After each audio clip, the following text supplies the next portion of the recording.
Salut les amis, j'espère que vous allez bien. Ça va, moi ça va, ça va, ça va. Je viens vers vous pour petit book haul, enfin petit... enfin, voilà, voilà. C'est un big book haul. Heureusement que j'avais dit que j'achèterais moins et tout. Mais non, en fait, chaque fois que j'ai un petit coup de barre, je vais à la librairie. C'est pas le bon plan. Donc du coup, au lieu de diminuer ma palle, je l'augmente pour le moment. Enfin, c'est pas grave, je vous place après. Hein. Mais bon, enfin bref. Je commence. J'ai plein, hein, je vous le dis tout de suite, il y en a sûr pour une demi-heure. Hein, au moins. Parce que j'ai quasiment une vingtaine de livres à vous montrer. Oui, enfin bref. Heureusement qu'il n'y a pas que des achats récents, enfin de nouveautés, quoi. Il y a aussi du seconde main, bon, enfin bref. Bon, allez, je commence avec Il était 7 de C.L. Larmer chez Je cherche midi. Donc c'est la nouvelle série un peu tirée de... d'Agatha Christie, comme ils étaient 10, hein, donc ils ont pris la même chose. Donc au fait, ici, c'est l'histoire d'une...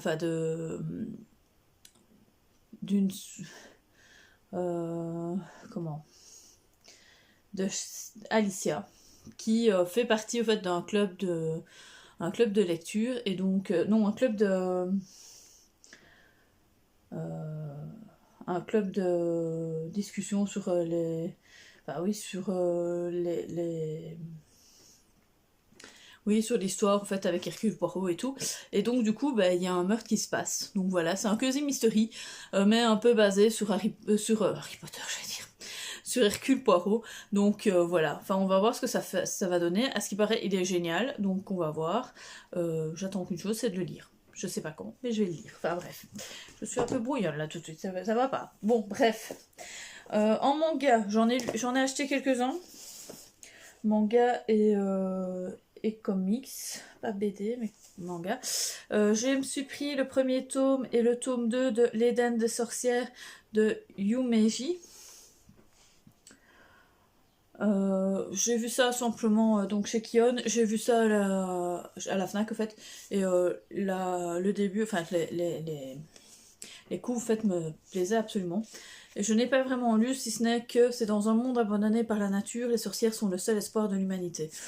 Ça m'a l'air super intéressant, je vais voir, je sais pas du tout en combien de tomes c'est par contre, ils ne le mettent pas d'habitude dans certains Kion, ils mettent les trucs, donc voilà. Et les dessins ont l'air pas mal, enfin en tout cas ils ne me gênent pas, parce que bon, il y a des fois des mangas que je n'aime pas les dessins. Et donc c'est ça qui me rebute, on va dire ça comme ça. Donc ici, moi c'est ça que je regarde, en fait, je regarde quand même de quoi ça parle, les dessins, et si les dessins et la quatrième de couve me parlent, j'achète. Donc ici j'ai pris les 2 premiers tomes, on verra bien ce que ça va donner, je vais les lire assez rapidement je pense. Enfin, assez rapidement, quoi qu'ils font quand même... je ne sais pas combien ils font. Ouais, 150 pages à mon avis, un truc comme ça, donc c'est quand même pas un petit manga. Ensuite, je me suis pris un recueil de nouvelles, enfin c'est le nouveau recueil de nouvelles fait d'Agatha Christie, donc Une idylle fatale, donc il y a 13 nouvelles pour les amoureux du crime, avec en effet donc à chaque fois soit Hercule Poirot, Miss Marple, Mr. Packer Pine ou Harley Quinn. Donc voilà. Je vais essayer, comme j'avais bien aimé le recueil d'avant, donc qui était sorti il y a quelques années, donc que j'ai lu cet hiver, je me suis dit tiens, je vais prendre celui-là, il a l'air pas mal. Enfin voilà, c'est une nouvelle édition dans Le Masque, donc ils sont en train de refaire en fait plein de recueils au fait aux éditions Le Masque. Ils font plein de recueils de nouvelles d'Agatha Christie qui n'ont pas été, enfin qui ont été à mon avis mises dans certains livres, mais voilà, parce qu'il y a certains romans en fait à la fin il y a quand même une nouvelle, mais voilà, ici ils les regroupent par thème quoi, donc voilà. On verra bien. Donc ici c'est vraiment par rapport donc à la Saint-Valentin, on va dire ça comme ça. Hein. Donc ça fait les amants et conduits, les triangles amoureux, les liaisons funestes, enfin voilà. On verra bien ce que ça va donner. Donc, mais bon, il n'est pas trop gros. Il fait 315 pages. Avec 13, ouais, ça fait une dizaine de pages chaque chaque nouvelle, quoi. Alors, ici, c'est le big craquage, parce qu'au fait, j'ai pris les 4 tomes qui sont sortis. C'est les City Hunter en nouvelle édition, donc c'est des big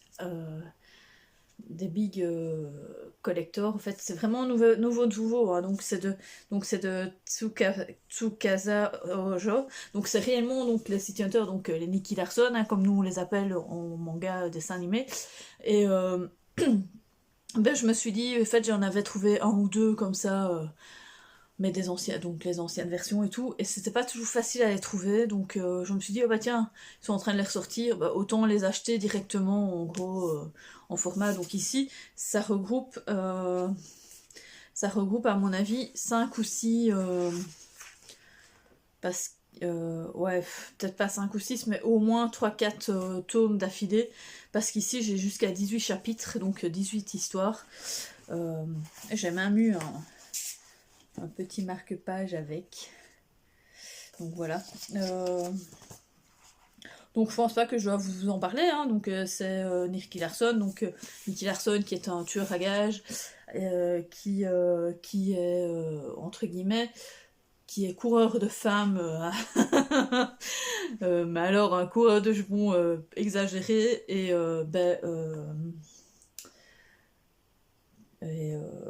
et, euh, et donc il a la garde, enfin il garde au fait, je sais plus comment elle s'appelle, je me souviens plus. C'est Laura, je pense. En français, on l'appelle Laura, mais elle n'a pas ce nom-là dans les trucs, hein, parce qu'ici, ici c'est Rio, enfin en japonais c'est Rio, enfin bref. Donc, et elle au fait elle est folle amoureuse de lui, et donc à chaque fois qu'elle ramène une nouvelle fille, enfin c'est la guéguerre. Enfin c'était super marrant, enfin moi je me souviens de la saga en manga, j'avais adoré, enfin c'était super génial. Et alors rien que de parler ça, j'ai la musique qui traîne dans ma tête. Enfin bref. J'ai acheté les 4 premiers, le 5e va sortir incessamment sous peu, je ne sais pas exactement, mois de mars, mais bon voilà. Maintenant ils sont pas donnés, mais bon, je me dis, autant les avoir nouveaux. Enfin moi perso, je préfère. Et alors les dessins, moi je les trouve super bien, ils sont très dynamiques. Franchement, ouais non, moi j'aime vraiment bien. Ça me retournait en enfance, quoi, voilà. Enfin, du coup j'en ai pris qu'un, hein, parce que les 4 ça faisait... Bref. Vous m'avez compris. Ensuite, en livre, je me suis pris au fait des livres d'occasion par rapport à Charlène Harris, hein, vu que vous savez que je suis une grande fan. Vous le savez peut-être pas. Enfin bref, j'ai lu donc toute la saga de... Ça y est, j'ai cours zappé. De la Communauté du Sud, donc de la série True Blood. Je l'ai lu il y a déjà...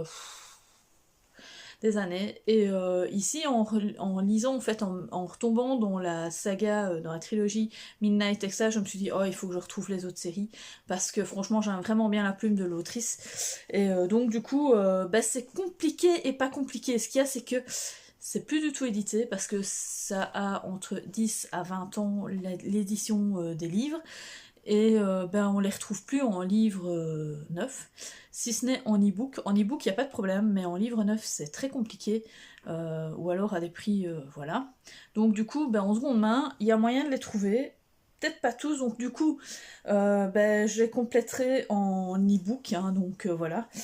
Donc ici, j'ai pris les 4 premiers tomes, en fait, il y en a 5. Donc il manque le 5e tome de Mystère, les mystères de Harper Conley, qui est au fait une fille qui sait voir les derniers instants des morts. Donc elle voit ce qui s'est passé dans la dernière minute, un truc comme ça, des morts. Donc les fantômes lui apparaissent et lui expliquent, lui montrent exactement ce qui s'est passé dans les derniers moments de leur vie, et donc par rapport à ça, donc elle va faire entre guillemets des petites enquêtes, voilà.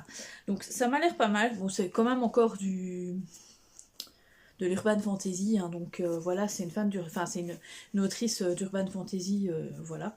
Et ça me semblait pas mal.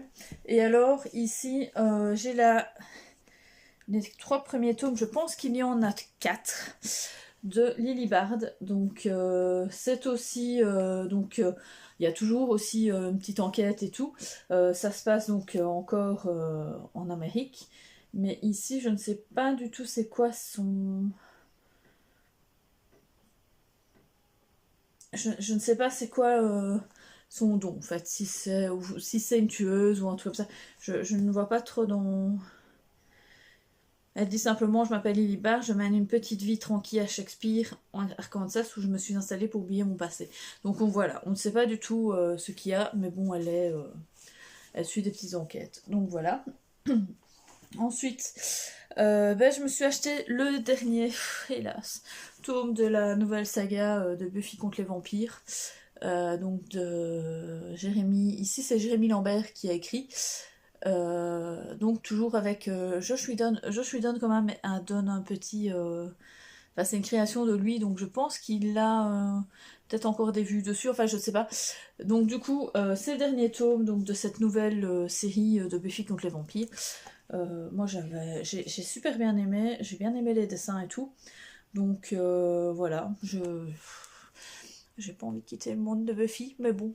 Maintenant, je suis aux 2 ou 3, j'ai pas lu encore tous, donc voilà.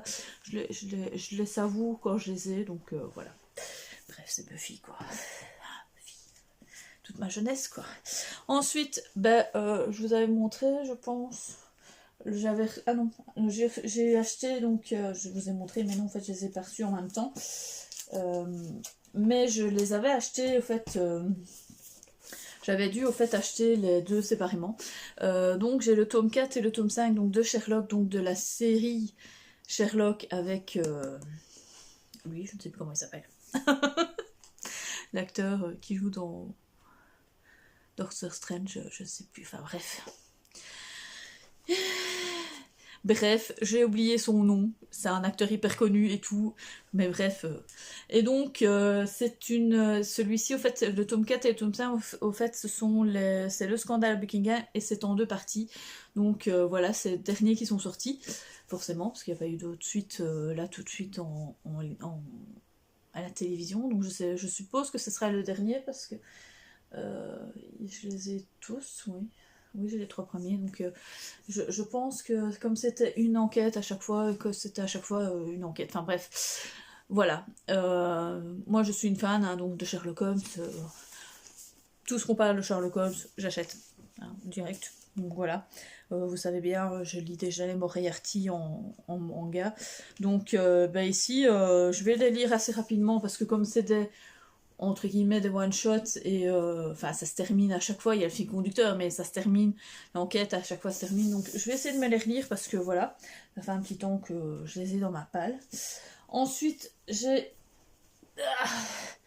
pris, oui je vous ai dit, j'ai acheté assez beaucoup de choses, enfin bref, je me suis pris en manga aussi La cuisine des sorciers, donc de la série L'Atelier des sorciers, donc les 3 premiers tomes, donc de Kamome Shirama et Hiromi Sato, donc là c'est chez Pika, oui j'ai pas dit les maisons d'édition des autres trucs, enfin bref, comme d'habitude, hein, c'est habituel. Donc ici on va parler plus des moments où ils font la cuisine, voilà. Je sais pas du tout ce que ça va donner, j'ai acheté directement les 3 premiers tomes, oui je sais, c'était pas. Mais bon, comme je suis une fan, franchement, du dessin, je les trouve magnifiques, franchement, ils sont super bien. J'aime vraiment bien l'ambiance de cette.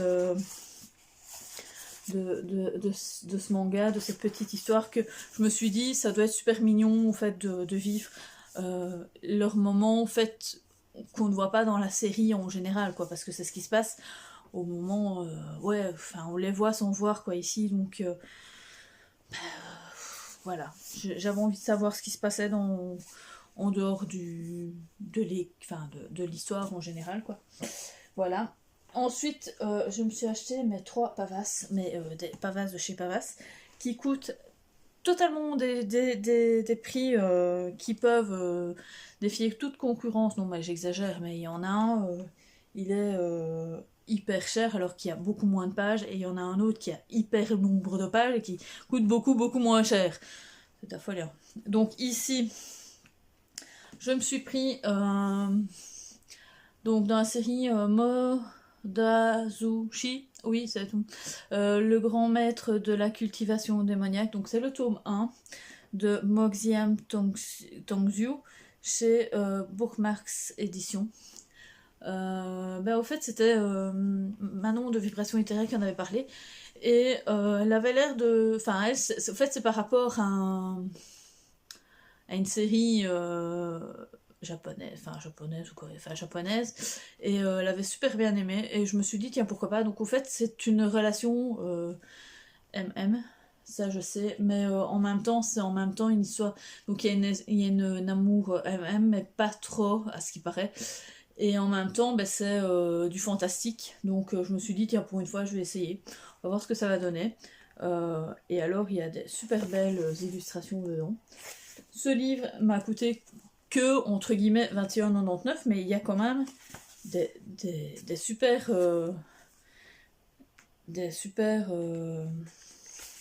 regardez, il y a des illustrations et tout, donc entre guillemets, c'est pas encore si cher. Et il fait quand même... plus de 400 pages, quoi, donc c'est pas encore... C'est cher sans être cher, quoi. Enfin, voilà, vous voyez ce que je veux dire. Enfin, avec des illustrations, voilà. Mais celui-ci m'a coûté moins cher. Les carnets de l'apothicaire, le tome 1, donc de Natsu Yuga, et les illustrations de Toku Shino, qui lui m'a coûté, je pense, 17€, alors qu'il fait... Il fait plus de 635 pages. Avec, dedans, en effet, aussi des illustrations. Et c'est une bricasse, quoi. Enfin, c'est écrit assez grand, hein. Je ne le lis pas, donc peut-être qu'il ferait un peu moins si... voilà. Donc, au fait, c'est les carnets de l'apothicaire, donc en version papier, enfin en version livre, roman, pas en version manga. Et donc je voulais avoir un peu plus de détails, parce que je suppose quand même que dans le roman il y a plus de détails que dans le manga. Et je sais pas, comme j'aime vraiment bien le manga et que j'aime bien cette période de l'impérialisme en Chine, je me suis dit ça peut être pas mal de savoir un peu ce qui se passe réellement, enfin un peu plus, enfin voilà quoi. Et je me suis dit voilà, je sais pas du tout ce que ça reprend en termes de manga. Est-ce que ça reprend les premiers tomes, que le premier tome, ou est-ce que ça reprend peut-être les 2 ou 3 premiers tomes? Je n'en sais rien. Ça, ils ne le disent pas. Je le verrai en lisant le livre. Je saurai en lisant le livre si ça fait plusieurs tomes ou si ça ne fait qu'un tome. J'espère quand même que ça ne fait pas que le premier tome, parce que là, si ça fait 600 pages pour le... Ça va être vachement long quand même, à mon avis. Donc je suppose quand même que ça va pas... Parce que s'ils doivent faire le nombre de tomes par tome de manga, ça va être une sacrée série quand même en livre. Je dis ça, je dis rien, hein, mais bon voilà. Et alors... J'ai fait tomber mes livres, c'est pas grave. Ça tombera pas plus bas. Désolée. Et donc le dernier roman que j'ai acheté, qui lui a coûté 25€. C'est pour ça que je vous dis qu'il y en a qui se gênent pas pour un 360 pages. Alors, en effet, il y a 2 trucs qui m'ont attiré. C'est la couve, qui est d'une splendeur, qui est très... qui est d'une certaine manière assez simple et en même temps très belle. Donc c'est la reine du pays sous la terre de David Duchovny. Donc vous connaissez, enfin certains doivent connaître comme David Duchovny, hein, c'est quand même l'acteur de X-Files, mais surtout de Californication. En fait, j'avais envie de lire un de ses livres. Il avait déjà écrit un autre livre avant, qui avait l'air un peu déjanté. Je n'ai jamais réussi... Enfin, si, je l'ai réussi à le trouver, mais c'était très cher. C'est pour ça... voilà. Et ici, il a un nouveau livre. En fait, c'est surtout le dos au départ. J'avais pas vu que c'était de lui.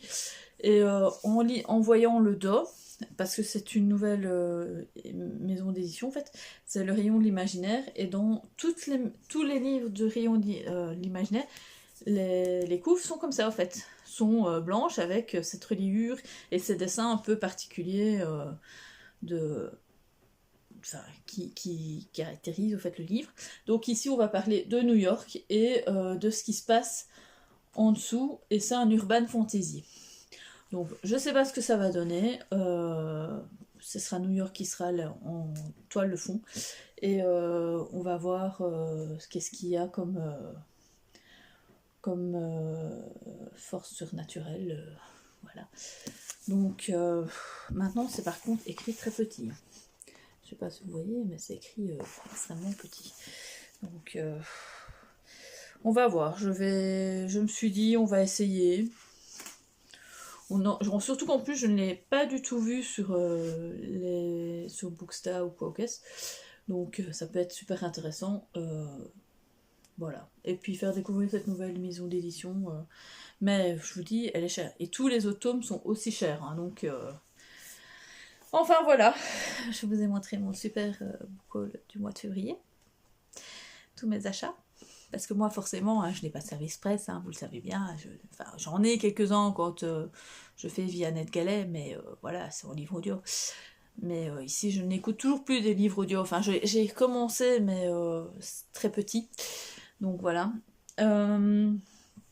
Eh bien, si vous avez aimé cette vidéo, ben, n'oubliez pas de liker, de vous abonner à ma chaîne si ce n'est pas déjà fait. Et je vous dis à plus dans une nouvelle vidéo.